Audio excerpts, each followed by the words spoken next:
Itinuro ni Kerwin Espinosa na si Senador Ronald Bato de la Rosa ang nag-utos sa kanya na idawit si dating Senadora Laila de Lima sa bilibid drug trade.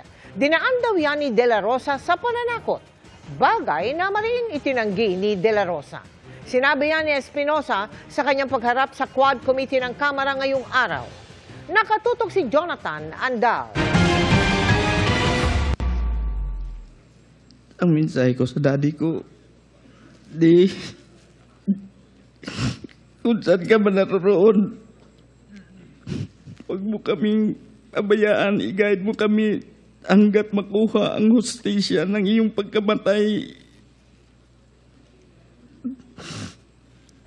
Emosyonal si Kerwin Espinosa habang binabalikan kung paanong binaril ang amang si dating Albuera Mayor Ronaldo Espinosa na nanlaban umano habang sinisilbihan ng search warrant kahit nakakulong na sa Baybay City Provincial Jail. Hindi na niya nadepensahan ng sarili sa korte kaugnay ng bintang na illegal drug possession para umano sa hustisya ng amang biktima raw ng EJK o extrajudicial killings, kaya tumistigo sa Quad Committee ng Kamara ang nakababatang Espinosa. Binawi niya rin ang pag-aamin noong drug lord siya at ang pagdawit pa kay dating Senadora Laila de Lima sa droga na iniutos lang umano ni dating PNP Chief at ngayong Senador Bato de la Rosa sa pamamagitan ng pananakot sa kanya pagkabalik mula abroad noong November 2016.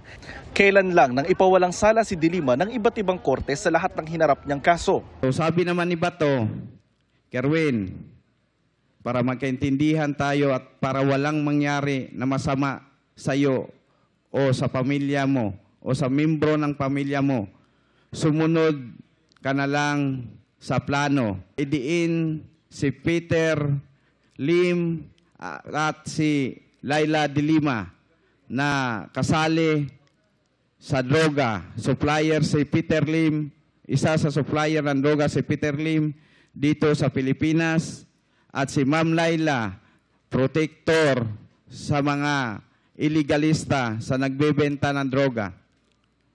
Kung walang problema po yun, sir, gagawin ko yun. Ipinakausap pa umano sa kanya ni Bato si Ronnie Dayan, ang driver bodyguard noon ni de Lima. Sabi ni General Bato, ayusin nyo ang statement nga magkatugma ang pizza at ang area kung saan nagkaroon ng pagbigay ng pera at pagtanggap ng pera. Itinanggi ni Bato ang mga paratang. Pag makita ko yan, suntukin ko siya sa mukha. Makapagsalita siya, akala mo sino siyang malinis. Nakausap ko lang siya isang bisis. Nung pinuntahan ko doon sa kulungan niya, yung tinanong ko siya about kay Espinido, kung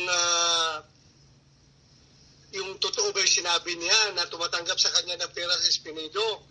Ang totoo daw ay kapag di-text niya sa Espinido, hindi daw sumasagot. Ang sinasagot daw mga Bible verses.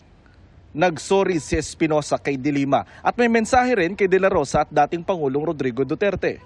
From my heart, I ask, sorry. Sorry talaga po, ma'am. Handa po akong harapin kung ano ang plano mo sa akin po. Sir Bato de la Rosa, sana po magbago na tayo. Iwasan natin na gumagawa lang ng senaryo dahil sa politika. Mr. Duterte, sana po i-validate nyo po bawat report na marinig mo sa iyong paligid. Bukod kina de Lima at Lim, may ipinadadawit pa raw na ibang pangalan sina Bato. Sinama pa ni Bato si Lovely Impal, Peter Ko, Peter Lim, Ching Biloso, General Luot, nitingog si Joby na isali daw si Congressman Richard. At kaugnay ng mga nadiskubre umanong droga, baril at pampasabog sa bahay nila, iginit ni Espinosa ang itinanim umano ito ng pulisya kasabay ng ikinasa nilang raid. Dismiss na rin ang lahat ng 5 drug cases na isinampa laban kay Espinosa dahil sa kakulangan ng ebidensya ayon sa kanyang abogado.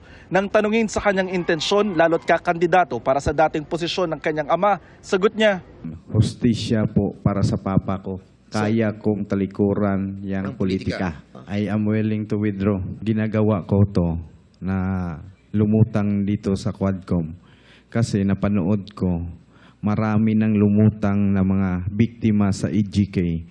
at kaya umano inilagay silang mag-ama sa narcolist ni dating Pangulong Rodrigo Duterte.